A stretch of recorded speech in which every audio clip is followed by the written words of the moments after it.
Bonjour et bienvenue à Entre nous exclusivement sur les ondes de TV Rogers. Je suis Claude Andrea Bonnier. Je me ferai un avec vous. J'aimerais vous souhaiter une bonne fête de la famille, mais vous savez, on a décidé de faire cette émission parce qu'on a beaucoup d'informations à partager avec vous autres. Et aujourd'hui, on va aller ensemble à la recherche de miracles avec l'auteur Monica Grigoré Dovleté. On va aussi parler des activités prévues au Conseil sur le vieillissement à Ottawa. Et tout de suite, pour commencer, j'ai avec moi Monsieur François Parent du Conseil de la coopération de l'Ontario.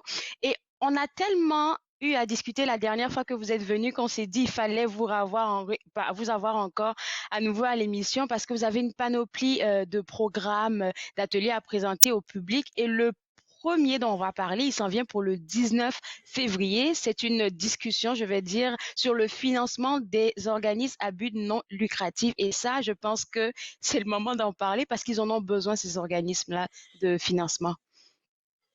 Merci beaucoup. Oui, un plaisir d'être en Londres avec vous. Effectivement, le 19 février, sous forme de Lunch and Learn, c'est la première communauté de pratique de l'Atelier d'innovation sociale Maurice Bélanger et le Conseil de la coopération de l'Ontario qui fusionnent justement leur force, leur persévérance en matière de financement pour tenir un groupe de discussion à peu près d'1 heure sur le financement des organismes. Et la première thématique sera justement sur les revenus autogénérés et l'autonomisation financière. Mhm. Est-ce que vous avez ressenti le besoin de faire ça parce que les organismes à but non lucratif, déjà, un, ne savaient pas comment se financer ou bien géraient mal leurs finances? En fait, c'est plus qu'on voit l'apparition d'une diversification de formes de financement. C'est dur de se OK. retrouver dans l'écosystème d'aujourd'hui où il y a une pluralité de plateformes, de moyens d'aller chercher du financement. Puis comment est-ce qu'on diversifie son portfolio? Comment on fait justement les Mhm. bons choix pour ces organismes? C'est tout l'objet de ces discussions. Puis d'avoir aussi un groupe de concertation où les gens peuvent se réunir et parler entre eux de thématiques chaudes de l'heure, puis de sujets qui vont pouvoir apprendre de l'un et de l'autre. Et puis, je pense aussi que ça serait un bon moyen de mettre en avant le fait que les organismes à but non lucratif, eux aussi font partie, en fait, je vais dire, de l'économie sociale. Parce que moi, je ne les prenais pas dans ce sens-là, mais avec une chroniqueuse la semaine précédente, elle m'a dit que non, les organismes à but non lucratif, eux aussi, ils ont une part à jouer dans l'économie sociale. Et puis, moi, j'étais juste étonnée. Exactement. Des 50 000 organismes sans but lucratif qui en Ontario, à peu près 10 000 d'entre eux sont des entreprises sociales. Ça veut pas dire que le reste ne joue pas un rôle actif. Au contraire, ils sont une partie prenante dans l'économie sociale. Ils peuvent avoir une mission sociale, environnementale ou qui mettent l'humain au centre de la réflexion dans leur cœur de métier. Et ils sont plus que bienvenus à autour de la table à discuter. On sent vraiment qu'on arrive à un moment charnière du développement de l'histoire des OBNL où le secteur a justement besoin d'outils performants et, dans le fond, pour reprendre l'expression en anglais, up their game un peu. C'est ça. Donc, que ce soit un organisme à but non lucratif qui a trait à une entreprise sociale ou pas, ils sont invités à vous rejoindre le 19 février à midi. Alors, qu'est-ce qu'il faut faire? Exact. Est-ce que ça va se faire sur Zoom ou Facebook? Exactement, c'est une rencontre virtuelle. Le contexte l'oblige malheureusement, mais ça ne veut pas dire que ce sera pas intéressant pour autant. Au contraire, pour plus de détails sur l'événement, n'hésitez pas à aller sur la page Facebook de l'Atelier d'innovation sociale ou la page Facebook du Conseil de la coopération de l'Ontario. Les informations de connexion puis d'enregistrement seront mises à votre disposition. Et on a également un groupe Slack qu'on met de l'avant pour l'occasion. Et donc, on peut vous inviter à participer si vous êtes intéressé. Alors, rendez-vous sur Facebook pour ce premier événement le 19 février à midi. Deuxième initiative que je trouve super intéressante, en fait, je les trouve toutes super intéressantes, c'est les nocturnes du CCO qui vont commencer en mars. Est-ce qu'on a déjà une date? Pas encore, ça va être annoncé très prochainement. En fait, on voulait faire quelque chose pour la francophonie en mars, vu que c'est le moment de l'année parfait pour discuter de la thématique francophone. Et donc, il y aura une annonce faite tout prochainement pour la première rencontre. Les Nocturnes du CCO, pour rappel, c'est des soirées thématiques de discussion faites avec des experts ou des sommités de domaines particuliers. Ça peut être sous forme de conférences publiques ou sous forme de table ronde. Et le tout se fait habituellement en soirée, les jeudis. Donc, dès que c'est annoncé, ça sera diffusé sur nos médias sociaux. Alors nous, on a hâte là parce que moi, je pense que c'est quelque chose qui pourrait m'intéresser moi-même personnellement et puis pourquoi pas les gens qui nous regardent. Donc, ils vont aller visiter le site web pour avoir plus d'informations. Alors là, maintenant, on va plonger maintenant dans vos, je vais dire, dans vos accompagnements, vos différentes sortes d'accompagnements. Et là, on va parler des projets entrepreneuriaux qui sont en phase de démarrage pour lesquels vous vous mettez vraiment à disposition pour les accompagner et je pense qu'il y a plus de 150 personnes qui ont participé et qui ont bénéficié de votre accompagnement. Est-ce qu'on peut se mettre un peu ça en contexte et puis le dire pour la prochaine session, ça sera quand? Oui, absolument. Donc, le programme dont vous faites allusion, c'est le programme de réactivation économique. En date, les derniers chiffres avancés par mes collègues, c'était plus de 170 à 180 entrepreneurs qui ont été accompagnés dans le cadre de ce programme qui malheureusement va terminer d'ici le 31 mars. Donc, on arrive vraiment à la fin en ce moment du processus où les entrepreneurs ont été incubés, ont été vraiment chapeautés par notre équipe d'experts. Ça ne veut pas dire pour autant qu'on n'est pas capable de faire de l'accompagnement passé le 31 mars. En fait, nos équipes en place dans nos 6 bureaux à travers la province peuvent toujours donner de l'accompagnement sur mesure pour des rencontres de 60 minutes, par exemple, ou selon les besoins. Donc, si vous avez toujours la vague entrepreneuriale, si vous voulez démarrer un projet, même en ce temps de pandémie, on a sûrement les bonnes personnes ou les outils à mettre à votre disposition. Donc, si vous voulez plus d'informations, tout simplement allez sur notre site web www.cco.coop et puis on pourra vous matcher avec l'expert local dans votre région.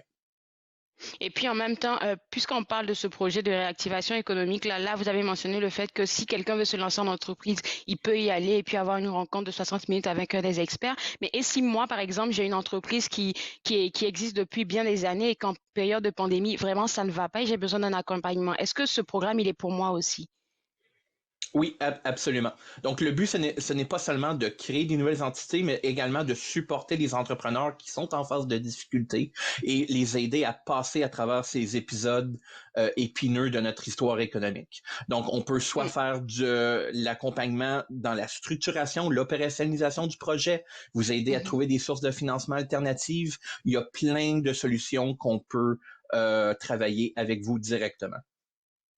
Alors, ce que j'aime aussi avec le CCO, c'est que il essaie je vais dire, d'avoir des publics cibles assez spécifiques. Là, on parle de la jeunesse, mais aussi des femmes. Qu'est-ce qu'il y en est pour les deux programmes qui sont en rapport avec ces deux catégories de personnes-là? Oui, pour la jeunesse, en ce moment, on a un programme qui est en cours en ce moment à travers l'Ontario, on a reçu une enveloppe de Service Jeunesse Canada, une initiative du gouvernement du Canada pour faire une série d'interventions en ligne. Dans les années précédentes, ça s'est donné en personne.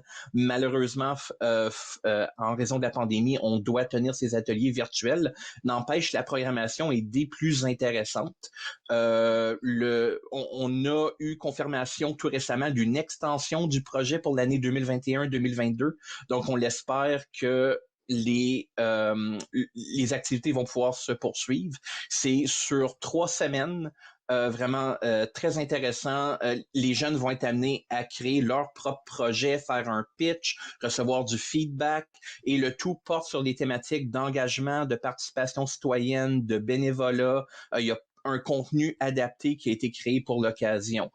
Et ça, c'est en plus de toutes les formations qu'on offre en général. On a une série de webinaires à travers la province.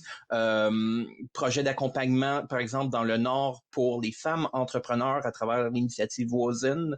Donc, il y a une myriade de possibilités, peu importe le public auquel vous appartenez.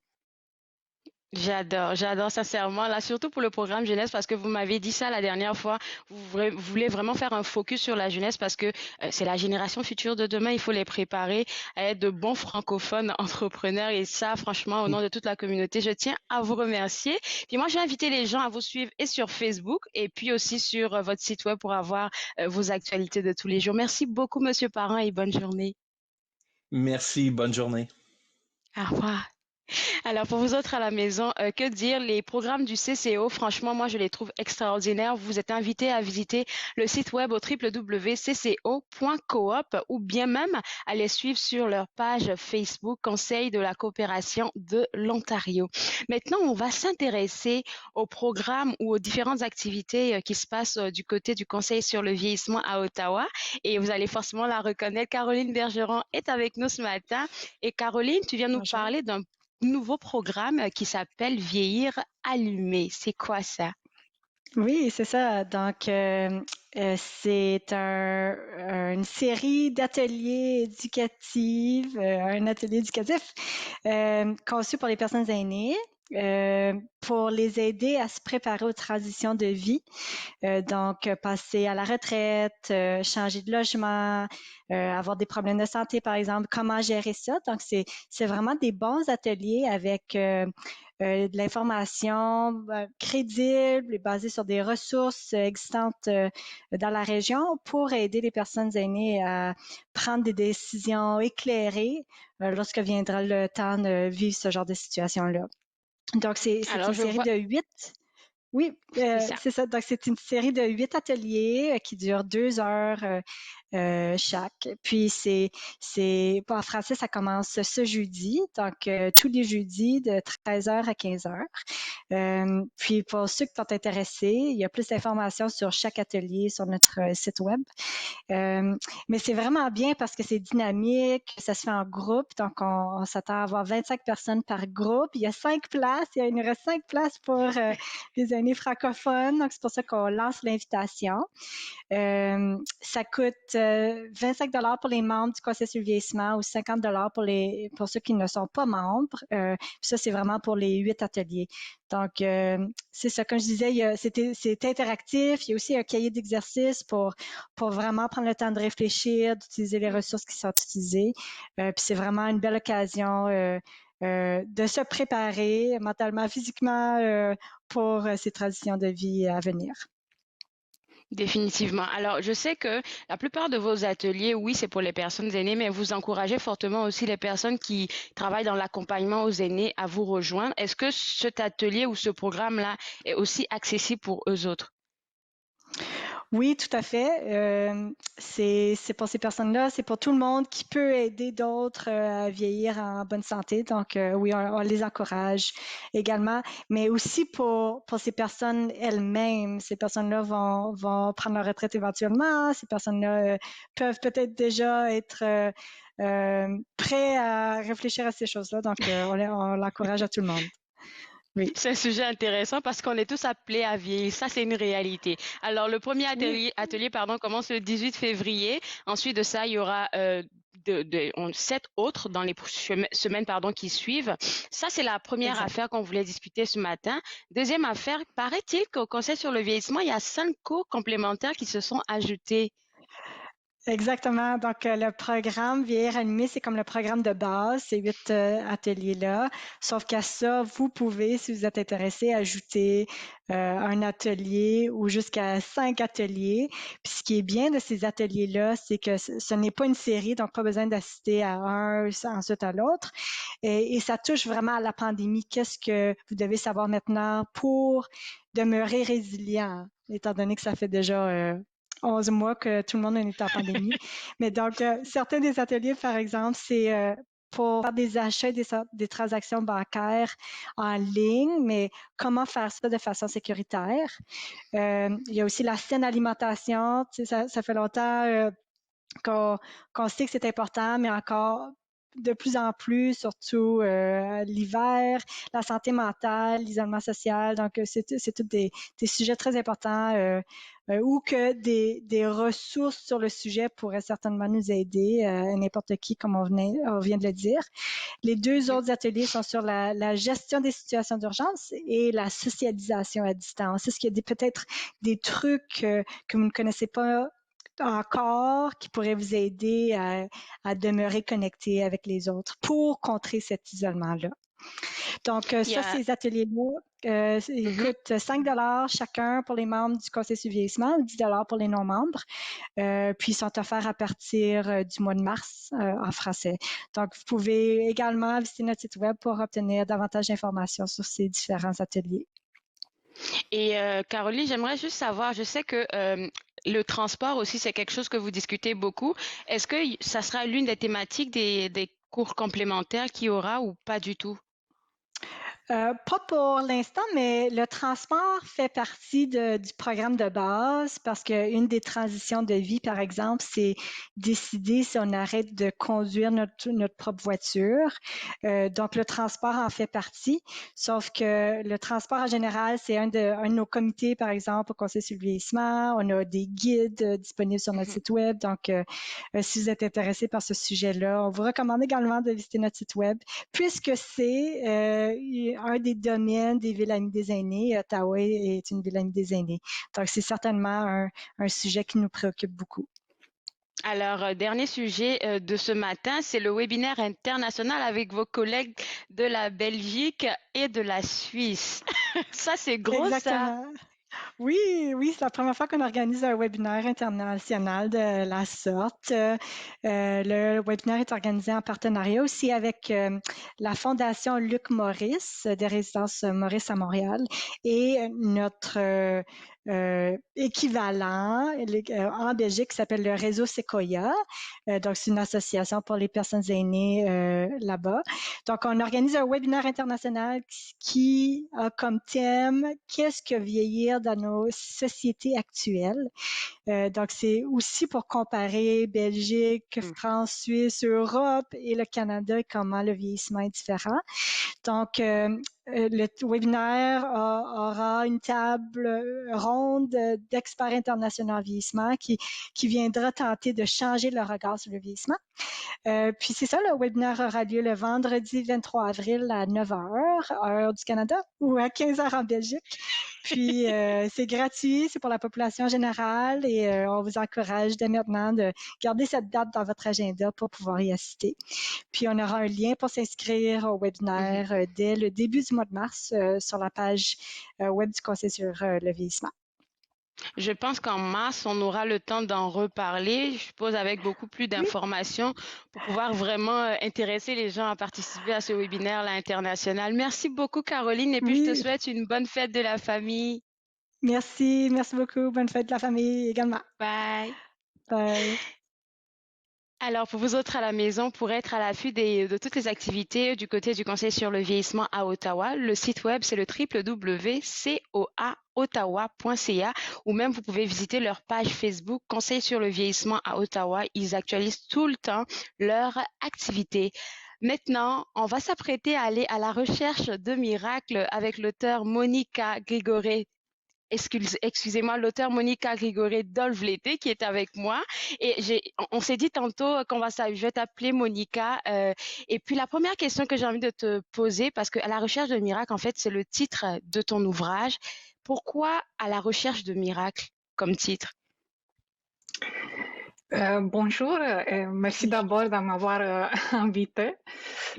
Pourquoi à la recherche de mes miracles? Parce que tous les gens que j'avais rencontrés durant mon enquête de terrain en Roumanie, ils étaient en fait à la recherche de miracles. Et donc les miracles étaient une sorte de moteur de leur action qui, pour les lecteurs de livres qui vont avoir la patience de le lire jusqu'à la fin, ils vont voir que ça va mener à une jolie découverte. Alors, quand on parle de la recherche de miracles, ça s'intéresse forcément à une thématique, à un sujet. C'est quoi le sujet principal même de cet ouvrage-là? Alors, la recherche, ça porte sur la religion, mais la religion, c'est pas la religion qu'on trouve dans les dogmes, c'est plutôt la religion telle qu'elle est imaginée et pratiquée par les gens. Et d'ailleurs, c'était mon ambition de donner une voix aux gens, d'exprimer la religion telle qu'ils la comprennent et la pratiquent. Alors là, je vois que l'une des questions qui est dans votre ouvrage, elle se pose comme ça.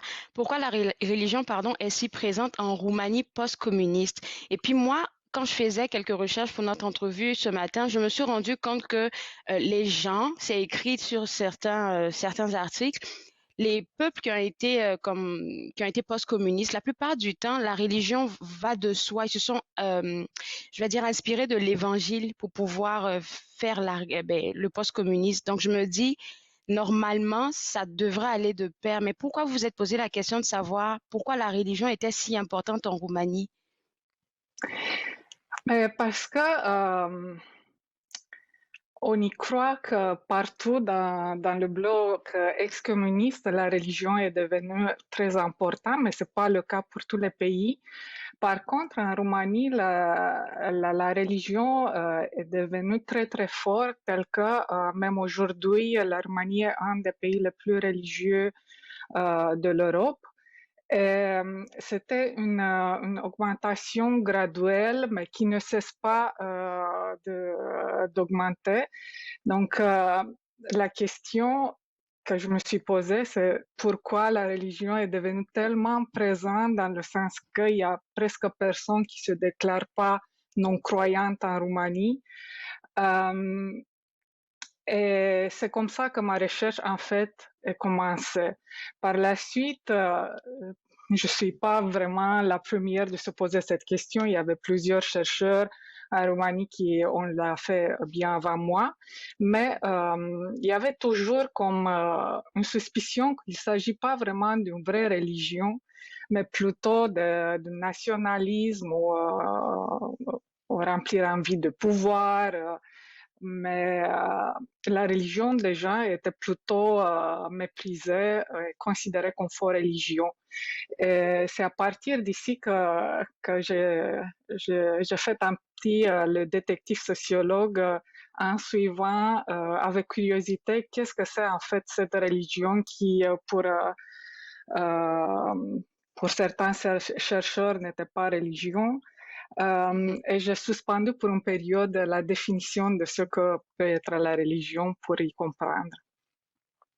Écoutez, vous savez, j'ai vu un peu qu'est-ce que vous avez fait comme travail pour arriver à cet ouvrage-là. Et je trouve ça très intéressant que vous soyez déplacé carrément en Roumanie pour suivre un peu des religieuses, en fait, pour voir leur manière de faire. Qu'est-ce que qu'est-ce qui vous a intéressé dans leur manière de faire? Et puis, qu'est-ce que vous gardez en mémoire de ce que vous avez pu voir là-bas? Alors, c'est un ouvrage ethnographique, donc j'ai fait un travail de terrain, ce que veut dire, j'ai passé presque 6 mois en Roumanie en faisant de pèlerinage, en participant aux cérémonies à l'église et en faisant des entrevues avec des gens. Sans être dans mes plans du début, les pèlerinages sont devenus le plus important morceau de ma recherche. Et j'ai pu faire de l'observation undercover sans dire que je ne suis pas vraiment une pèlerine parce que le contexte était un peu difficile, c'était des groupes très petits, des gens que j'accompagnais. Donc, j'ai joué aussi le rôle d'un pèlerin. Je pratiquais comme eux. Je les écoutais et j'essayais de comprendre leur logique, à me mettre dans leur tête et suspendre un petit peu la chercheuse durant cette période-là. Et c'est comme ça que j'ai pu arriver à la fin à comprendre un peu l'impact non voulu en fait de cette recherche de miracles et des actions qui étaient derrière cette recherche de miracles. Alors, quand vous parlez de l'impact, de quel impact à quoi vous faites allusion exactement? Alors, il y avait quelque chose qui m'avait toujours échappé quand je travaillais en Roumanie. Et c'est en fait un petit dévotion qui m'a ouvert les yeux.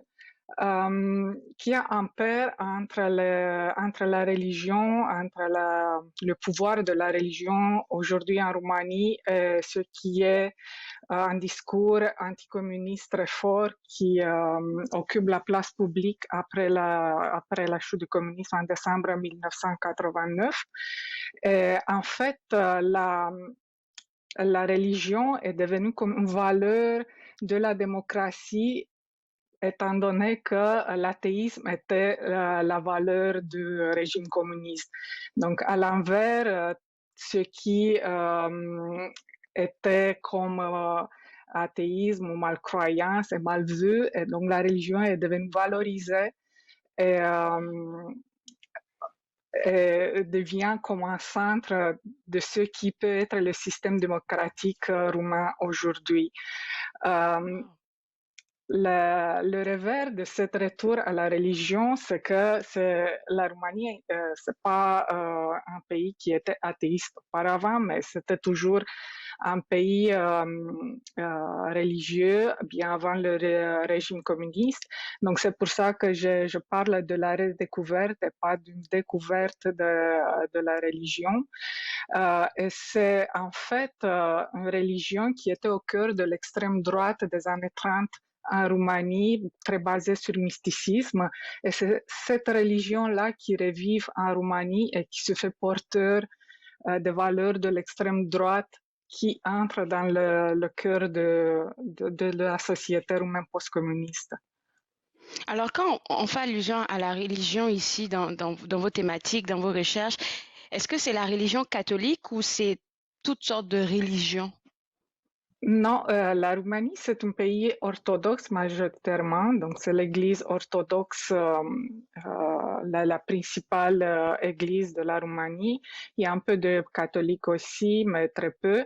Mais ma recherche porte sur les croyants orthodoxes roumains qui sont comme 86% de la population de la Roumanie. Donc, c'est une religion qui valorise beaucoup le mysticisme encore. Alors là, c'est vraiment de belles informations que vous partagez avec nous. Ça sera ma dernière question. En 30 secondes, dites-moi, est-ce que les gens vivent pleinement leur religion là-bas sans se cacher au jour d'aujourd'hui? Ben oui, oui, la religion est partout en fait. Et j'espère que pour ceux qui vont lire mon livre, et si ils auront l'occasion d'y aller en Roumanie, c'est un peu ce que j'aimerais qu'ils voient.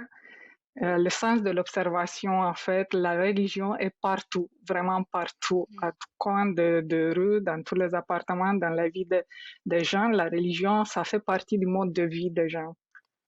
Wow. En tout cas, merci beaucoup pour ces informations-là. Très bel ouvrage, félicitations. Et puis moi, je vous souhaite une bonne fête de la famille. Bonne journée. À vous aussi, merci. Au revoir. Au revoir. Alors, pour vous autres à la maison, pour vous procurer cet ouvrage À la recherche de miracles de l'auteur Monica Grigoré Dovleté, vous êtes invité à visiter le www.pressyoutawa.ca.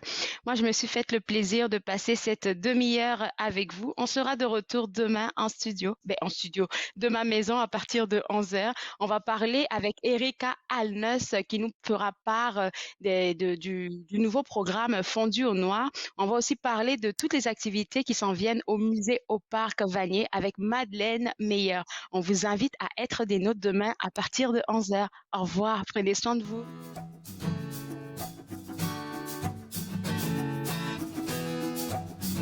Faites-nous part de vos commentaires en composant le 613-521-2323 par courriel sur Facebook et Twitter.